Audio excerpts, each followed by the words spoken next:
அருமைநாயகம் ஸல்லல்லாஹு அலைஹி வஸல்லம் அவர்கள் ஒரு நபிமொழியிலே நாளை மறுமை நாளில்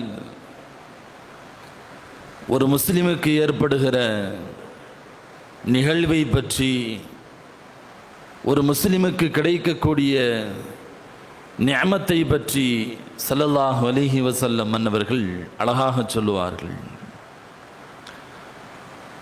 நாளை ஒரு முஸ்லிமை அல்லாஹ் ஸுப்ஹானஹு வ தஆலா கேள்வி கணக்கிற்காக வேண்டி அழைப்பான். அவனிடத்தில் அவனுடைய செயல்களின் பட்டோலை வழங்கப்படும். அவனுடைய அமால் நாமா அவனிடத்திலே ஒப்படைக்கப்படும். அவனிடத்தில் ஒப்படைத்து விட்டு அல்லாஹ் அதை நீ படி என்று சொல்லுவான். பெருமானார் ஸல்லல்லாஹு அலைஹி வஸல்லம் அவர்கள் சொன்னார்கள், அந்த மனிதர்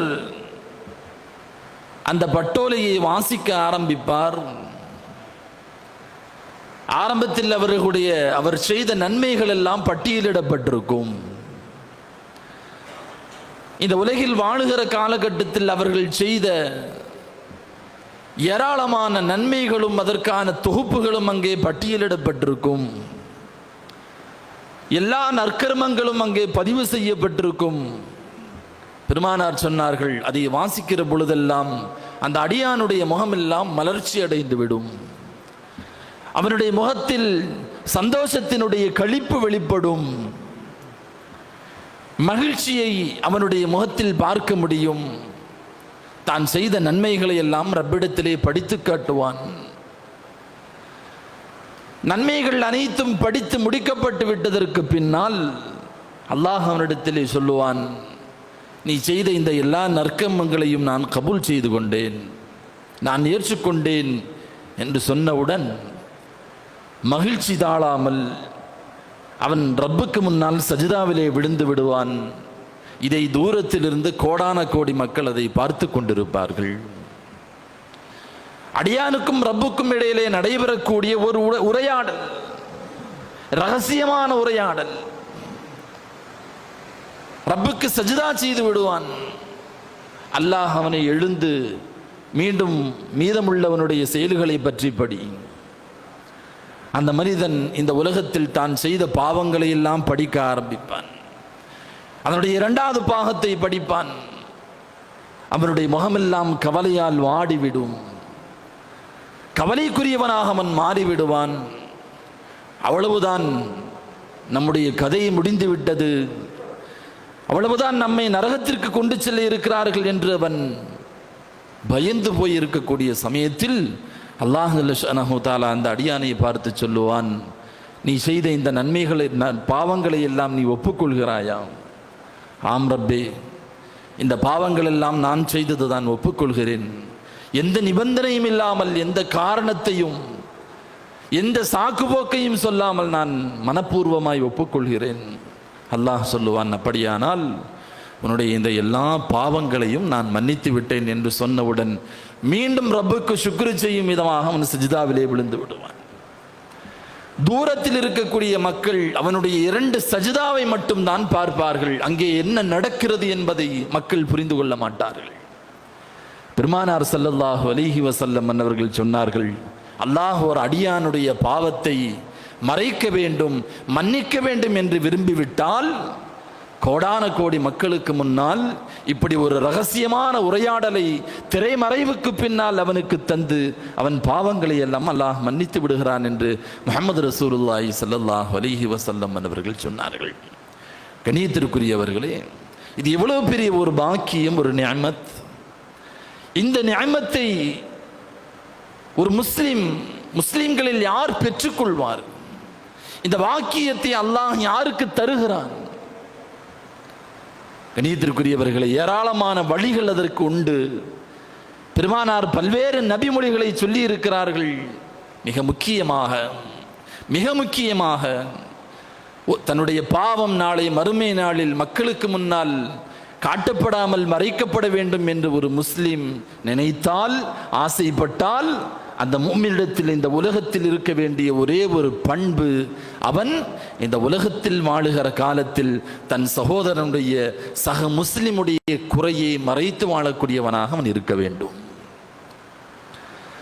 மன் சதர முஸ்லிமன், பெருமானார் ஸல்லல்லாஹு அலைஹி வஸல்லம் அவர்கள் சொன்னார்கள், மன் சதர முஸ்லிமன் சதரஹுல்லாஹு ஃபித் துன்யா வல் ஆখিরা.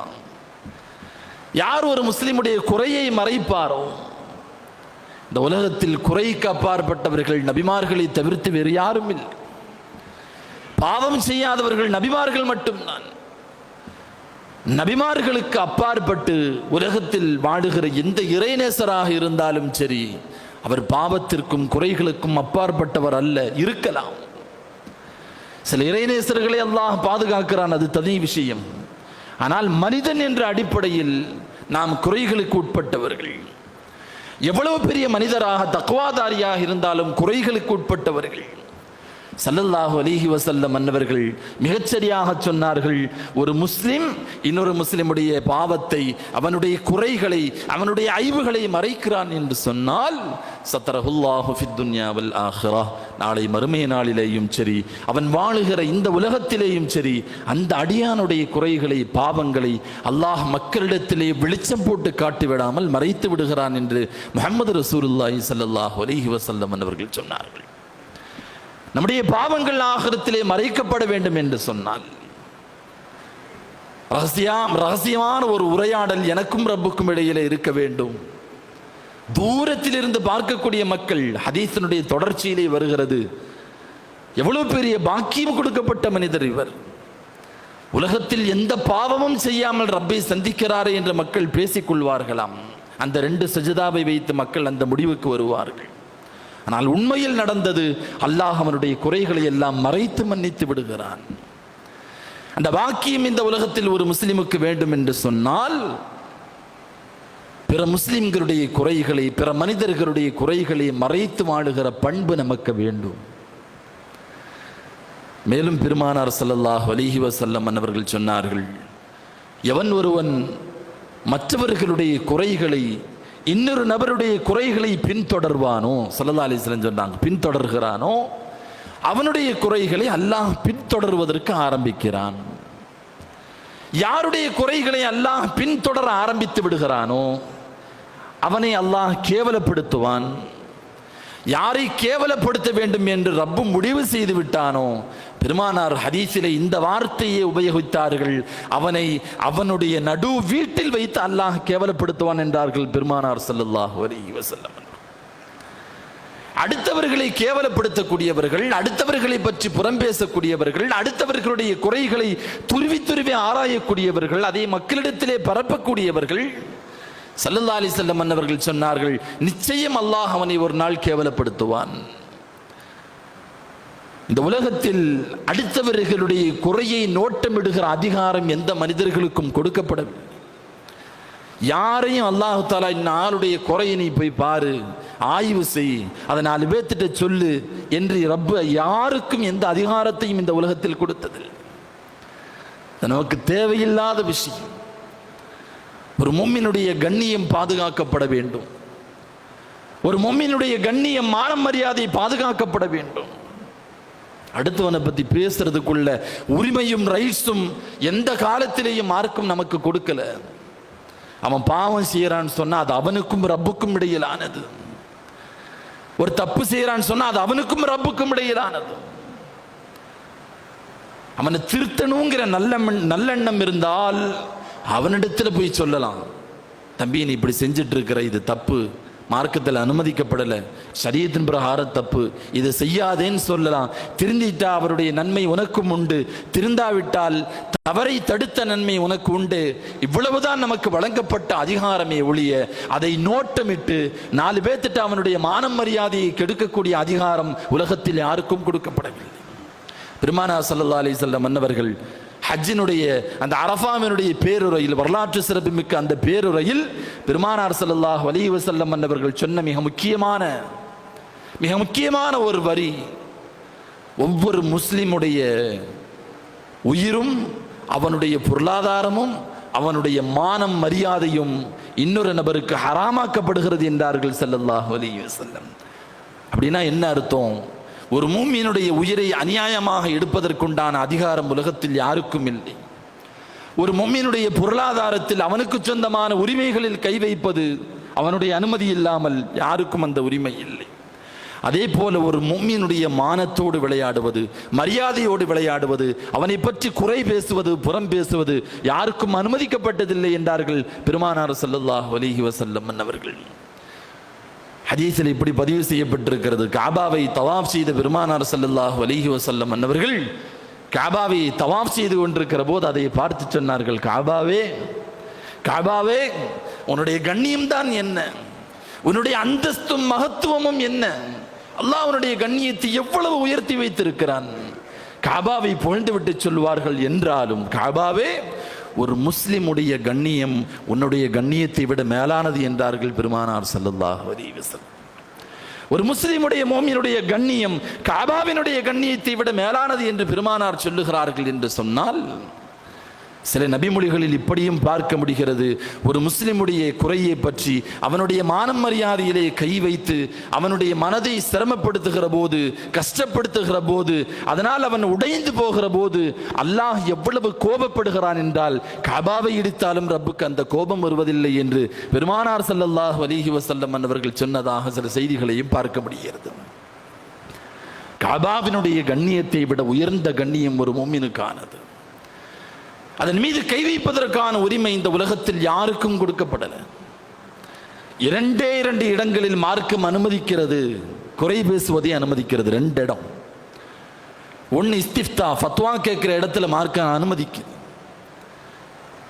எங்க பள்ளியில இன்னும் இமாம் ஒருத்தர் தொலை வைக்கிறாரு, இப்படிலாம் அவர் சில காரியங்கள் செஞ்சுட்டு இருக்கிறாரு, அவருக்கு பின்னால நாங்க நின்று தொழுகிறது கூடுமா? ஒரு மார்க்க மசாயில், மார்க்கத்தினுடைய சட்டம் விளக்கத்திற்காக வேண்டி கேட்கிறார். தப்பான எண்ணத்தில் கேட்கக்கூடாது, அவரை கேவலப்படுத்தணுங்கிற எண்ணத்தில் கேட்கக்கூடாது. மார்க்க சட்டத்தை தெரிந்து கொள்ள வேண்டும் என்பதற்காக வேண்டி ஒருவரை பற்றி, தன்னுடைய அண்டை வீட்டாரை பற்றி, தன்னுடைய நண்பரை பற்றி குறிப்பிட்டு கேட்கறதுக்கு மார்க்கத்தில் அனுமதி இருக்குது. 1. 2வது, பெண் பார்க்கிற போது, மாப்பிள்ளை பார்க்கிற போது, இந்த பொண்ணு எப்படி, இந்த மாப்பிள்ளை எப்படின்னு சொல்லி நம்மிடத்தில் விசாரிக்க சொல்லுகிற போது, அல்லது நம்மிடத்தில் அதை பற்றி விசாரிக்கிற போது எது சத்தியமோ அதை அப்படியே சொல்லிவிடுவது இவர் மீது கடமை. அந்த இடத்துல என்ன செய்யக்கூடாதுன்னு சொன்னால், நான் அடுத்தவங்களை பற்றி தப்பாக பேச மாட்டேன், குறை பேச மாட்டேன்னு சொல்லி மறைக்கக்கூடாது. அது ஒருவனுடைய வாழ்க்கையை பாதிக்கும், ஒருவனுடைய வாழ்க்கையை அது பாதித்து விடும். அங்கே அவனிடத்தில் என்ன குறைகள் இருக்கிறதோ கண்ணியமான முறையில், அவனை கேவலப்படுத்துவதற்காக அல்ல, இப்படி சின்ன விஷயங்கள் அவரிடத்துல இருக்கு, நீங்க பார்த்து முடிவு செஞ்சுக்கோங்கன்னு சொல்லி கண்ணியமான முறையிலே அதை சுட்டி காட்ட வேண்டுமே ஒழிய, இந்த 2 இடங்களை தவிர்த்து வேறு எந்த இடத்திலேயும் ஒரு முஸ்லிமுடைய குறையை பிறரிடத்தில் சொல்லுவதை மார்க்கம் அனுமதிக்கவில்லை. கண்ணியத்திற்குரிய முஃமினீன்களே, அல்லாஹ் அந்த உரிமைகளை உலகத்தில் எவனுக்கும் வழங்கவில்லை. அது அவனுக்கும் ரப்புக்குமானது. தப்பு செய்யறான்னு சொன்னா அவனுக்கும் ரப்புக்குமானது. அதை பற்றி உண்டான கேள்வி பதில் ஆகிரத்திலே அவனுக்கும் ரப்புக்கும் இடையிலே. அவன் நினைத்தால் தண்டிக்கலாம், நினைத்தால் மன்னிக்கலாம். அந்த குறையை பற்றி 4 பேர்த்திட்ட பேசி திரிவதை பெருமானார் ஸல்லல்லாஹு அலைஹி வஸல்லம் அன்னவர்கள் மிக கடுமையாக சாடினார்கள், கண்டித்தார்கள்.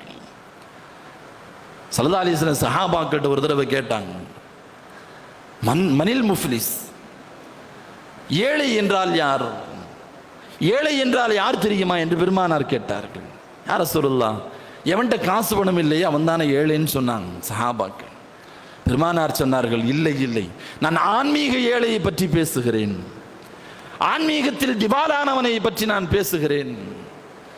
முஃப்லிஸ் யார் தெரியுமா, நாளை ஆகிரத்திலே ஏராளமான தொழுகைகளோடும், ஏராளமான ஜகாத்தோடும், தான தர்மங்களோடும், வணக்க வழிபாடுகளோடும் பெரும் கொண்ட மலையை போன்ற நன்மையை கொண்டு ரப்பிடத்திலே வருவான். பார்ப்பவர்கள் எல்லாம் அவனுக்கு சொர்க்கம் வாஜிபுன்னு முடிவே பண்ணிடலாம். அவ்வளவு நன்மைகள். ரப்புக்கு முன்னால் வந்து நிற்பான். அந்த நேரத்தில் கணக்கு வழக்குகள் துவங்கப்படுகிற நேரத்தில் ஒரு மனிதர், சக மனிதர் வருவார். ரப்பே, வாழுகிற காலகட்டத்தில் இவன் எனக்கு என்ன அநியாயம் செய்தான் என்று சொல்லுவான். அந்த அநியாயத்திற்கு தோதுவாக அதனுடைய மதிப்பில் அல்லாஹ் இவனுடைய நன்மையிலிருந்து கொஞ்சம் எடுத்து அவனுக்கு கொடுத்து விடுவான். மீண்டும் இன்னொரு நபர் வருவார்.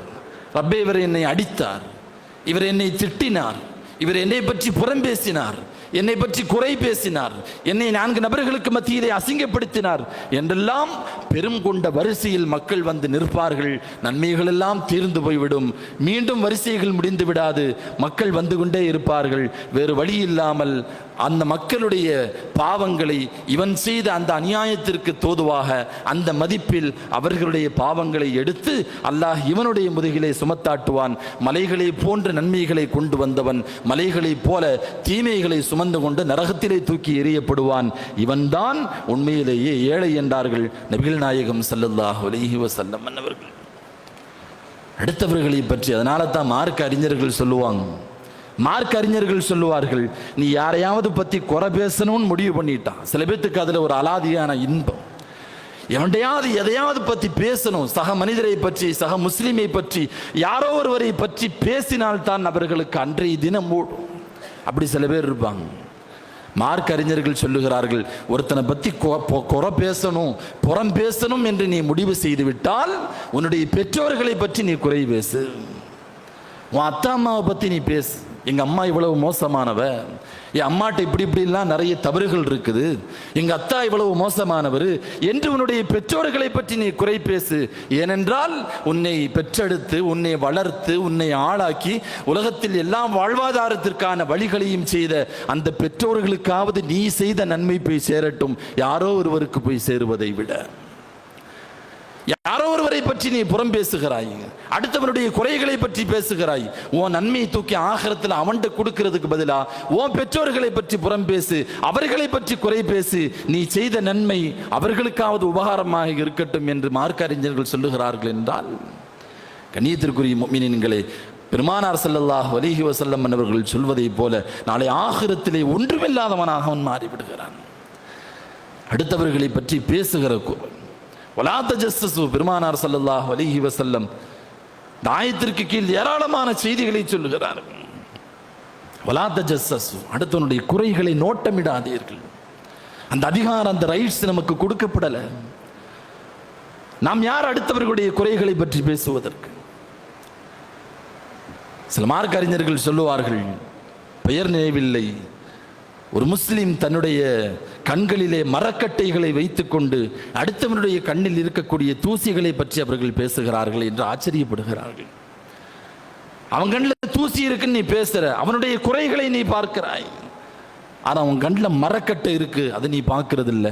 உன்னுடைய குறைகளை பற்றி நாம என்ன செஞ்சுட்டு இருக்கிறோம், நாம என்னென்ன பாவம் செய்து கொண்டிருக்கிறோம், நம்மிடத்தில் என்னென்ன அகலாக்குகள், கெட்ட அகலாக்குகள், பண்புகள் இருக்கிறது என்பதை பற்றி இவன் யோசிப்பதில்லை. அடுத்தவர்களை பற்றி பேசுகிறான், அடுத்தவர்களுடைய குறைகளை நோட்டமிடுகிறான். தன்னை ஒரு பெரிய பரிசுத்தவாதியாக, தூய்மைவாதியாக அவன் காட்டிக்கொள்கிறான். கண்ணியத்திற்குரியவர்களே, நோட்டமிடுறது இருக்கிறது, அல்லாஹ் பாதுகாக்க வேண்டும். பெருமானார் ஸல்லல்லாஹு அலைஹி வஸல்லம் மன்னவர்கள் மிக கடுமையாக தடை செய்த ஒரு பெரும் பாவம் அது. பொதுவாக ஷரியத்தில் ஒருவர் காதை அறுத்துட்டாருன்னு சொன்னால் பாருக்கு பாரமாக, பழிக்கு பழியாக இவருடைய காதை அறுத்து விட வேண்டும். கண்ணை குத்திட்டாருன்னு சொன்னால் இவருடைய கண்ணு குத்தப்படணும். பல்லை உடைச்சிட்டாருன்னா இவருடைய பல். அல் ஐனு பில் ஐனி வல் அன்ஃப பில் அன்ஃபி வல் உதுன பில் உதுனி வஸ் சின்ன பிஸ் சின்னி வல் ஜுரூஹ் கிஸாஸ். குர்ஆன் சொல்லுகிறது, நீ அவனுக்கு என்ன அநியாயம் செஞ்சியோ அதே அளவுக்கு உனக்கு செய்யப்படணும். இதான் ஷரியத்தினுடைய குற்றவியல் தண்டனை. இதே ஷரியத்து சொல்லுகிறது, ஒருவன் இன்னொருவனுடைய ரகசியமான காரியங்களை வீட்டில் ஒரு துவாரத்தின் வழியாக எட்டி பார்க்கிற போது ஒரு கத்தி எடுத்து அல்லது ஒரு பொருளை எடுத்து வேகமாக அந்த ஓட்டைக்குள்ள குத்தி அவனுடைய கண்ணை காயப்படுத்தி விட்டால் அவனுக்கு ஷரியத்தில் தண்டனை இல்லை என்று சொல்லுகிறது மார்க்கம். எவன் குத்தினானோ அவனுக்கு என்ன கிடையாது, ஷரியத்தில் தண்டனை கிடையாது. அவனை பழிக்கு பழி வாங்கக்கூடாது. ஏனென்றால் அவனுடைய அனுமதி இல்லாமல் அவனுடைய வீட்டிற்குள் எட்டி பார்த்த இந்த கண் நிச்சயமாக குத்தப்பட வேண்டியது, தண்டனைக்குரியது தான். ஷரியத்தில் அதுக்கு தண்டனை கிடையாதுன்னு சொல்றாங்க. அடுத்தவர்களை நோட்டமிடுவது, அடுத்தவர்களை கூர்ந்து கவனிப்பது, அவனுடைய இபாதத்துகளை கவனிக்கிறது, இபாதத்துகளை குறை சொல்வது, அவனுடைய பாவங்களை குறை சொல்வது, கண்ணியத்திற்குரியவர்கள், ஒரு முஃமினுடைய கண்ணியம் அதிலே அடங்கி இருக்கிறது. எந்த காலத்திலேயும் அதை குலைக்கக்கூடியவர்களாக நாம் இருந்துவிடக்கூடாது. இப்னுல் கய்யிம் ரஹ்மத்துல்லாஹி அலைஹி என்பவர்கள் சொல்லுவார்கள், சில மனிதர்கள் பன்றியினுடைய குணமுள்ளவர்களாக இருக்கிறார்கள், நான் ஆச்சரியப்படுகிறேன் என்ன. பன்றியினுடைய குணம் அவர்களிடத்திலே இருக்கிறது. அவங்க சொல்லுவாங்க, பன்றி இருக்கிறதா இல்லையா, அது எத்தனையோ நல்ல காரியங்களை கடந்து போகும், ஆனால் அதை கண்டுகொள்ளாது. ஆனால் ஒருவன் மலம் கழித்து விட்டு அங்கிருந்து எழுந்து விட்டால் அதை தன்னுடைய சுவையான காலை உணவாக அதை எடுத்துக்கொள்வதை போல சில மனிதர்கள் மிக கேவலமான பண்புடையவர்களாக இருக்கிறார்கள். அவன் உன்னிடத்திலே பேசுவான், உன்னிடத்தில் ஏராளமான பண்புகளை பார்ப்பான், ஏராளமான நன்மைகளை பார்ப்பான், ஆனால் அதை கண்டுக்க மாட்டான். உன்னிடத்தில் ஏராளமான நன்மைகள், தீமைகளை விட உன்னிடத்தில் நன்மைகளை பார்ப்பான், அதை நினைவில் வைத்துக் கொள்ள மாட்டான். ஆனால் உன்னிடத்தில் ஏதாவது ஒரு சின்ன குறைகளை அவன் பார்த்து விட்டான் என்று சொன்னால் அதை அவன் பிடித்துக் கொள்வான். காரணம் என்னவென்று சொன்னால் இவனுடைய பண்பும் அப்படித்தான். அவனுடைய பண்பிற்கு தோதுவாக உன்னுடைய அஹ்லாக்கிலே, உன்னுடைய பண்பிலே ஒரு காரியத்தை பார்த்தவுடன் அதை எடுத்துக்கொள்கிறான். பன்றி மோசமானதை தேடுவதை போல, அசுத்தத்தை தேடுவது போல உன்னிடத்தில் இருக்கக்கூடிய அசுத்தத்தை மட்டும்தான் சில பேர் தேடுவார்கள். அவர்களுடைய பண்பே அதுதான். எந்த காலத்திலேயும் நல்ல கண்களை கொண்டு அவர்கள் பார்க்க மாட்டார்கள். ஒரு மயில் ஆடுகிற போது அழகான அதனுடைய தோகைகளை விட்டுவிட்டு அசிங்கமான அதனுடைய கால்களை பற்றித்தான் அவர்கள் குறை பேசுவார்கள் என்கிறார்கள் இப்னுல் கய்யிம் ரஹ்மத்துல்லாஹி அலைஹி. நல்ல கண்ணோட்டம் என்பது அவர்களிடத்தில் இருக்காது. கண்ணியத்திற்குரியவர்களே, அதனால குர்ஆன் சொல்லுகிறது, வலா தஜஸ்ஸஸு வலா யக்தப் பஅதுக்கும் பஅதா. அடுத்தவர்களை பற்றி தப்பா பேசுறது, அடுத்தவர்களை பற்றி புறம் பேசுவது, வயலுல் லிகுல்லி ஹுமஸத்தில் லுமஸா. குர்ஆன் சொல்லுகிறது, குறை பேசி தெரியக்கூடியவர்களுக்கு கேடுதான் என்று சொல்லுகிறது மார்க்கம். அது எந்த காலத்திலேயும் நிச்சயமாக ஒரு நாள் அதை நம்மை கேவலப்படுத்திவிடும். அனஸ் இப்னு மாலிக் ரலியல்லாஹு அன்ஹு அவர்கள் சொல்லுவார்கள், மதீனாவிலே சில மனிதர்களை நான் பார்த்தேன், அவங்கள்ட்ட எந்த குறையுமே இல்லை, பரிசுத்தமான மனிதர்களாக வாழ்ந்தார்கள். ஆனால் அவர்கள் சில மனிதர்களை பற்றி குறை பேச ஆரம்பித்தார்கள், சில மனிதர்களை பற்றி புறம் பேச ஆரம்பித்தார்கள். பின்னாளில் நான் அவர்களை கண்டேன், எதை அவர்கள் குறையாக சொன்னார்களோ அதே குறை அவர்களிடத்திலேயும் ஒட்டி கொண்டது. சில மனிதர்களை நான் கண்டேன், குறையுள்ளவர்களாக இருந்தார்கள், பாவமுள்ளவர்களாக இருந்தார்கள், ஆனால் அடுத்தவர்களை பற்றி அவர்கள் எந்த காலத்திலேயும் பேசவே இல்லை, மௌனமாக இருந்தார்கள். நாளடைவில் அவர்களை நான் பார்த்தேன், அவர்களுடைய குறைகள் எல்லாம் மக்களால் மறக்கடிக்கப்பட்டு விட்டது என்று மாலிக் பின் அனஸ் ரலியல்லாஹு அன்ஹு அவர்கள் சொல்லக்கூடிய செய்தியை பார்க்கிறோம். கண்ணியத்திற்குரியவர்களே, நாம் ஒரு முஸ்லிமுடைய குறையை மறைத்தால் ரப்புல் ஆலமீன் அதற்கு பகரமாக நம்முடைய குறைகளை மறைக்கிறான். நாம் ஒரு முஸ்லிமை கேவலப்படுத்துகிறோம் என்று சொன்னால், ஒரு முஸ்லிமை நாம் அவனுடைய மானம் மரியாதையை 4 பேர்த்திட்டு அசிங்கப்படுத்துறோம்னு சொன்னான், நிச்சயமாக அல்லாஹ் ஜல்ல ஷஅனஹு தஆலா இந்த உலகத்தில் அதற்கான தண்டனையை தந்து விடுகிறான். ஸல்லல்லாஹு அலைஹி வஸல்லம் சொன்னாங்க, 2 விஷயங்கள், அந்த 2 விஷயங்களுடைய தண்டனைகளும் நாளை ஆகிரத்திற்கு முன்னாலேயே இந்த துன்யாவிலேயே கொடுக்கப்படும் என்றார்கள். சஹாபாக்கள் கேட்டாங்க, என்ன தண்டனை?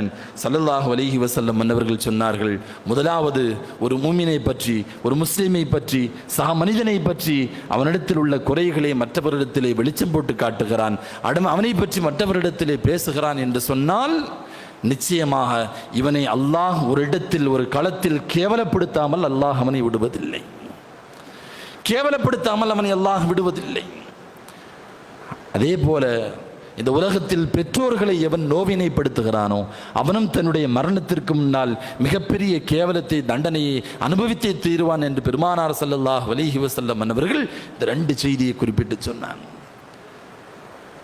எனவே ஒரு முஃமினை பற்றி, முஸ்லிமை பற்றி இன்னொரு ஹதீஸில் ஸல்லல்லாஹு அலைஹி வஸல்லம் சொன்னாங்க, வட்டிக்கு 70 விதமான 72 வாசல்கள் உண்டு, வகைகள் உண்டு. வட்டிக்கு 72 வாசல்கள் உண்டு.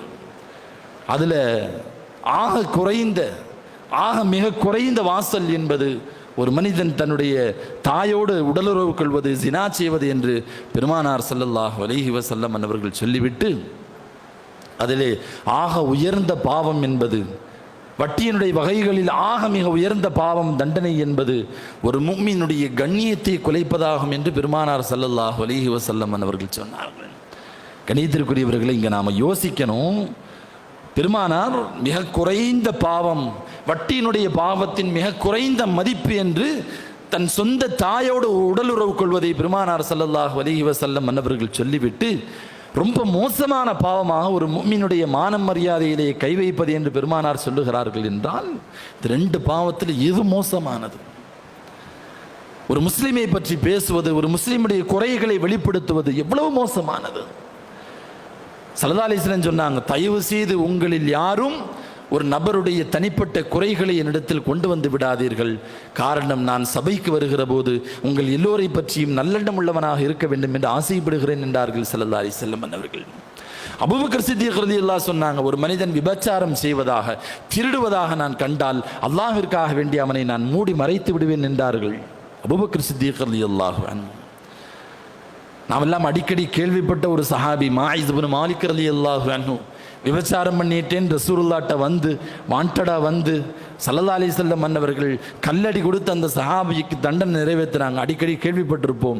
அந்த சஹாபி செய்த அந்த விபச்சார குற்றத்தை முதலாக பெருமானாரிடத்தில் கொண்டு வந்தது வேறொரு சஹாபி. அந்த சஹாபி ரசூலுல்லாஹ் பார்க்கும்போதெல்லாம் சொல்லுவாங்க, ஏமா நீ அதை மறைச்சிருக்கலாம், மாயிஸ் செய்த பாவத்தை நீ மறைத்திருக்கலாம், ஆனா பொது சமூகத்துக்கு வந்ததுக்கு பின்னால மறைக்க கூடாது. அது அல்லாஹ்வினுடைய சட்டத்தை கேவலப்படுத்துவதற்கு சமம். அங்கே தண்டனை நிறைவேற்றப்பட வேண்டும். பொது சமூகத்திற்கு வரல, ஒரே ஒரு நபர் 2 நபர்களுக்குள்ளாக நடக்குதுன்னு சொன்னா அது பெரும்பாவமாக இருந்தாலும் அதை மறைத்து தௌபாவிற்கான அவகாசம் அவனுக்கு வழங்கப்பட வேண்டும் என்கிறார்கள் பெருமானார் ஸல்லல்லாஹு அலைஹி வஸல்லம். மது அறிந்து கொண்டிருந்த ஒரு மனிதரை நடுராத்திரி உமர் ரலியல்லாஹு அன்ஹு அவர்கள் பார்த்தார்கள், கண்டுகொள்ளாமல் போய்விட்டார்கள். விபச்சாரம் செய்யக்கூடிய ஒரு ஆணையும் பெண்ணையும் கண்டார்கள். பொதுவெளியில் சொல்லாதீங்க, அல்லாஹ்விடத்தில் தௌபா செய்து கொள்ளுங்கள் என்று கண்டுகொள்ளாமல் போய்விட்டார்கள். அல்லாஹ்வுடைய தண்டனையில் அவ்வளவு கோபமாக கடுமையாக இருக்கக்கூடியவர்கள் உமர் ரலியல்லாஹு அன்ஹு. ஒரு பொது சமூகத்தினுடைய அமைதியை, ஒழுக்கத்தை கெடுக்கிற அளவிற்கு பொது சமூகத்திற்கு அந்த பாவம் வந்துவிட்டால் அங்கே அல்லாஹ்வினுடைய தண்டனை, குர்ஆனுடைய தண்டனை நிறைவேற்றப்பட வேண்டும், மாற்று கருத்தில்லை. தனி மனிதரோடு முடிந்து விடுகிறது என்று சொன்னால் எல்லா சஹாபாக்களும் அதை மறைத்திருக்கிறார்கள். எத்தனையோ சஹாபாக்கள் தன்னுடைய அடிமை பெண்கள் விபச்சாரம் செய்த போது வீட்டிற்குள்ளேயே அதை மறைத்து மன்னித்து தௌபாவிற்கான அவகாசத்தை வழங்கி இருக்கிறார்கள். அவர்கள் எல்லாம் அப்படி செய்கிற போது ஒரு முஃமினிடத்திலே, முஸ்லிமிடத்திலே நடைபெறுகிற சின்ன சின்ன குறைகளை எல்லாம் வெளிப்படுத்துவதற்கான அதிகாரம் அல்லாஹ்வுடைய குறையை மறைச்சு வச்சிருக்கும் போது அதை வெளிப்படுத்துறதுக்கு நாம யார்? ஒருத்தர் பாவம் செய்யறான், தப்பு செய்யறான், அவனுக்கும் அல்லாஹ்வுக்கும் இடப்பட்ட விஷயம், அல்லாஹ் அதை வெளிப்படுத்தல, சமூகத்தில் கொண்டு வரல, அதை துருவி ஆராய்ந்து எடுத்து உனக்கு செய்தி தெரியுமா, உனக்கு விஷயம் தெரியுமா இந்த ஆளை பத்தி அப்படின்னு அவனுடைய குறையை வெளியே சொல்வதற்கான அதிகாரத்தை உனக்கு வழங்கியது யார்? ரப்பு மறைக்கணும்னு நினைச்ச உன்னை நாம வெளிப்படுத்தணுமா? பெருமானார் ஸல்லல்லாஹு அலைஹி வஸல்லம் மன்னவர்கள் ஒரு முஸ்லிம் வீணா போறதுக்கு, நாசமாக போறதுக்கு இந்த ஒரு பண்பு போதுங்கிறாங்க. அடுத்தவனுடைய குறையை பத்தி பேசுறது போதும், அதனாலேயே அவருடைய ஈமான் கெட்டு போய்விடும், வழிகேட்டில் போயிடுவான்னு சொன்னாங்க ஸல்லல்லாஹு அலைஹி வஸல்லம் மன்னவர்கள். கண்ணியத்திற்குரியவர்களை, நாம் என்ன பேசுகிறோம், யாரை பற்றி பேசுகிறதில் மிகுந்த கவனம் நமக்கு வேண்டும். ஸல்லல்லாஹு அலைஹி வஸல்லம் மன்னவர்கள் சொன்னார்கள், ஒரு மனிதரை பற்றி, ஒரு முஃமினை பற்றி குறை பேசப்படுகிற இடத்தில், அந்த இடத்தில் சக முஸ்லீம் இன்னொரு முஸ்லீம், தம்பி நீ அவனை பற்றி பேசாது, அது அவனுக்கும் அல்லாஹ்வுக்கும் இடையில உள்ள விஷயம், நமக்கு அது தேவையில்லை, நீ வேற ஏதாவது பேசு, அடுத்தவனை பற்றி பேசாதேன்னு சொல்லி ஒரு முஸ்லீமுடைய கண்ணியத்தை பாதுகாத்தால் நாளை நரகத்தை விட்டும் பாதுகாப்பதை அல்லாஹ் தன் மீது கடமையாக்கி கொண்டான் என்று பெருமானார் ஸல்லல்லாஹு அலைஹி வஸல்லம் அவர்கள் சொன்னார்கள். ஒரு முஸ்லிம் அவனுடைய குறை பேசப்படுகிற இடத்தில் இன்னொருவர் அதை தடை செய்கிற போது புதைக்கப்பட்ட ஒரு பெண் குழந்தையை தோண்டி மீண்டும் அதற்கு உயிர் கொடுத்த நபரை போன்று அவர் மாடி விடுகிறார் என்றார்கள் பெருமானார் ஸல்லல்லாஹு அலைஹி வஸல்லம் அவர்கள். யார் அந்த காரியத்தை செய்கிறாரோ அவருடைய குறையை மறைப்பதற்கு அல்லாஹ் பொறுப்படுத்திக் கொள்கிறான் என்றார்கள் ஸல்லல்லாஹு அலைஹி வஸல்லம் அவர்கள். எதுவுமே செய்ய முடியலன்னு சொன்னா ஷரீஅத்து சொல்லுது, பேசப்படுகிற இடத்திலிருந்து எழுந்து போய்விட வேண்டும். ஈமானுடைய ஆக குறைந்தபட்ச தகுதி அதுதான். நம்மளால தடுக்க முடியல, பேசுகிற ஆள்கிட்ட பேசாதேன்னு சொன்னால் வேற ஏதாவது பிரச்சனைகள் ஏற்படும் என்று நீங்கள் பயந்தால் அந்த மஜ்லிஸை விட்டு எப்படியாவது அங்கிருந்து எந்திரிச்சு போயிருங்க. ஒரு முஸ்லிமை பற்றி குறை பேசப்படுகிற அந்த இடம் அருள்வளம் மிக்கது அல்ல என்கிறார்கள் மார்க்க அறிஞர்கள். ரப்பு சுப்ஹானஹு வ தஆலா புரிந்து அமல் செய்யக்கூடிய பாக்கியத்தை தந்தருள்வானாக. வாஹிரு தஅவானா.